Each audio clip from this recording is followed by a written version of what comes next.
मेरे YouTube channel एस्ट्रोनेश पर आपका स्वागत है। नमस्कार, मैं हूं नरेश कुमार। सबसे पहले उन दर्शकों का धन्यवाद जिन्होंने पेज को सब्सक्राइब किया है, पेज के वीडियोस को शेयर कर रहे हैं, लाइक कर रहे हैं और कमेंट बॉक्स में हमें अपनी राय भी लगातार भेज रहे हैं।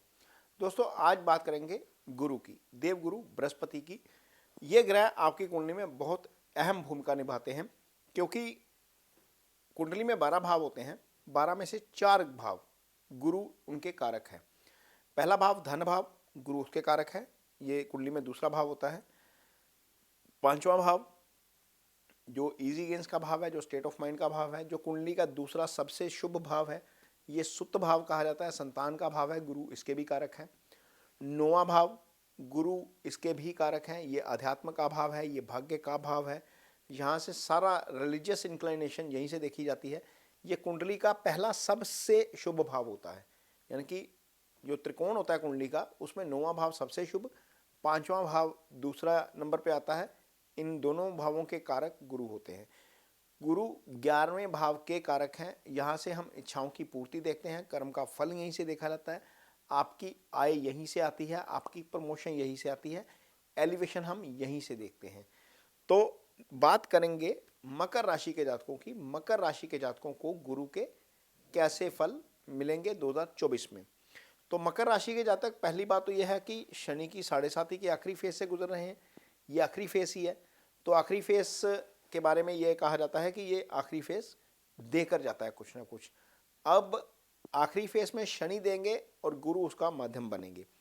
कैसे, ये समझिए। गुरु आपकी कुंडली में 5वें भाव से गोचर करना शुरू करेंगे, और यदि आपकी राशि मकर है और आपकी उम्र 30 से लेकर 45-50 के बीच है, तो आप निश्चित तौर पर गुरु की महादशा से ही गुजर रहे हैं। यानी कि दशानाथ आपका शुभ गोचर में आ जाएगा, रूलिंग प्लैनेट आपका शुभ गोचर में आ जाएगा। आप अपनी कुंडली निकाल कर देख सकते हैं, आपके ऊपर यदि आपकी एज ये है तो दशा गुरु की ही चल रही है। तो जब दशानाथ रूलिंग प्लैनेट शुभ गोचर में आ गया, तो वो आपको कैसे फल करेगा, इस पर चर्चा करेंगे, इसको बताएंगे। सबसे पहले तो यहाँ पर शनि चल रहे हैं धन स्थान के ऊपर आपकी कुंडली में। पहले तो ये है, धन भाव को शनि ने मजबूत कर दिया। हालांकि गोचर में शनि चंद्रमा से दूसरे चल रहे हैं, यानी कि ये 7.5 का आखिरी फेस है, लेकिन शनि की एक खासियत यह भी है कि जिस भाव में बैठते हैं भाव को मजबूत कर देते हैं। तो गुरु यहाँ पर पंचम में बैठकर, अब गुरु शनि से केंद्र में आ चुके हैं। 30 अप्रैल के बाद की स्थिति बता रहा हूं। शनि से केंद्र में जब गुरु आ जाएंगे तो गुरु का केंद्रीय प्रभाव शनि के ऊपर रहेगा। गुरु यहां से पंचम भाव में बैठकर भाग्यस्थान को दृष्टि देंगे। भाग्यस्थान पर गुरु की दृष्टि का मतलब यह है कि भाग्यस्थान एक्टिव हो जाएगा, और जब भाग्यस्थान एक्टिव हो जाता है, कहा जाता है ना कि किसी का समय अच्छा चल रहा हो तो मिट्टी को हाथ लगाओ सोना बनती है, और यदि समय खराब है तो सोना मिट्टी बन जाता है। तो ये स्थिति होती है जब गुरु की ब्लेसिंग आपको मिलती है, भाग्यस्थान के ऊपर गुरु की दृष्टि। और यदि आप कोई एफर्ट करेंगे, कोई नया प्रोजेक्ट लगाएंगे, कोई भी काम करेंगे, निश्चित तौर पर भाग्य आपको साथ देता हुआ नजर आएगा 30 अप्रैल के बाद। एक तो ये चीज़ है, और 30 अप्रैल के बाद ऐसा हो सकता है कि आपका इंक्लाइनेशन, यानी कि आपका झुकाव थोड़ा सा धर्म की तरफ भी बढ़े, अध्यात्म की तरफ बढ़ सकता है, धर्म की तरफ बढ़ सकता है। धार्मिक यात्राएं काफ़ी कर सकते हैं इस अवधि में।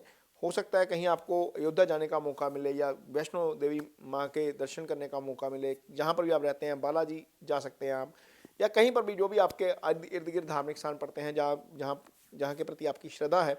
कुछ लोग अमरनाथ जाएंगे, कुछ केदारनाथ जाएंगे। तो ये चीज़ें जो हैं वो डेफिनेटली मकर राशि के जातकों को देखने को मिलेंगी 30 अप्रैल के बाद। ये स्थिति बन रही है, भाग्यस्थान आपका एक्टिव हो जाएगा, तो उसके रिजल्ट आपको अच्छे मिलेंगे। लेकिन सबसे अच्छी चीज़ जो एक्टिव होने जा रहा है वो होने जा रहा है 11वां भाव। 11वें भाव का एक्टिव होने का मतलब है कि प्रमोशन यदि रुका है तो निश्चित तौर पर प्रमोशन मिलेगा। एलिवेशन हो सकती है कहीं भी। एलिवेशन 2 तरीके से होती है। एक तो आपकी इंडिविजुअल लाइफ में, मान लीजिए आप प्लान कर रहे हैं, फैमिली प्लानिंग चल रही है और आपके घर में संतान आने वाली है, तो निश्चित तौर पर ये एलिवेशन, आपकी individual elevation as a family आएगी, तो संतान का सुख भी आपको मिल सकता है, क्योंकि गुरु पंचम के ऊपर से ही गोचर कर रहे हैं। वहाँ पर वो आपका स्टेट ऑफ माइंड भी अच्छा रखेंगे, आपको संतान की प्राप्ति भी हो सकती है, संतान की तरफ से अच्छी खबर भी आ सकती है। ये चीज़ें पंचम में गुरु के गोचर से है, लेकिन गुरु की दृष्टि 11वें भाव के ऊपर है, तो 11वें भाव के ऊपर गुरु की दृष्टि से आपको निश्चित तौर पर आय में वृद्धि होगी, एलिवेशन यानी कि तरक्की मिल सकती है। कोई ना कोई पोस्ट मिल सकती है। यदि आप पॉलिटिकल उसमें हो, एरिया में काम करते हो, तो कोई पोस्ट मिल सकती है। ये चीज़ें आपको देखने को मिलेंगी 11वें भाव से। जो आपने कर्म किए हैं उसके फल आपको अच्छे अब मिलेंगे। 11वां भाव जो है वो आय का भाव है, आय में वृद्धि होगी। और पंचम में जब गुरु बैठे हैं तो आपके चंद्रमा को भी देखेंगे। जब चंद्रमा को गुरु देखते हैं तो आपका मन जो है वो थोड़ा सा पॉजिटिव हो जाता है। मन के ऊपर यदि नेगेटिव ग्रह का प्रभाव पड़े, यानी कि चंद्रमा के ऊपर से जब शनि गुजरते हैं तो मन बेचैन होता है, केतु गुजरते हैं तो मन बेचैन रहता है, संतुष्टि नहीं होती, नींद नहीं आती, कुछ इस तरह की चीज़ें हो जाती हैं जब चंद्रमा के ऊपर प्रभाव होता है। लेकिन यदि चंद्रमा के ऊपर से शुक्र गुजर रहा है या गोचर हो रहा है गुरु का, या गुरु देख रहे हैं, शुक्र देख रहे हैं, तो निश्चित तौर पर आप में पॉजिटिविटी भी आती है, क्योंकि ये ग्रह पॉजिटिव ग्रह है।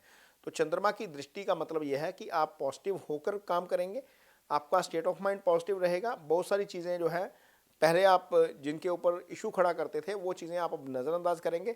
पॉजिटिव चीज़ों की तरफ आपका ध्यान जो है वो ज़्यादा रहेगा। मकर राशि के जातकों का 2024 के दौरान ये गुरु जो है पंचम में रहकर आपसे करवाएंगे, क्योंकि वो महादशानाथ हैं, रूलिंग प्लैनेट हैं आपके। तो निश्चित तौर पर अब वो शुभ गोचर में आएंगे तो आपके लिए बहुत अच्छे फल जो है वो देखने को मिलेंगे गुरु के। अब मैं जाते जाते एक गुरु की रेमेडी जरूर बताऊंगा, क्योंकि गुरु आपके लिए महादशानाथ रहेंगे काफ़ी साल। तो महादशानाथ जब रहेंगे, रूलिंग प्लैनेट रहेंगे, तो उसके उपाय आपको निश्चित तौर पर करने चाहिए जिससे आपको उसके अच्छे फल मिलें। 2 उपाय गुरु के। गुरु ज्ञान के कारक हैं। किसी भी तरह का ज्ञान आप किसी को प्रोवाइड करते हो तो वो गुरु की रेमेडी में आता है।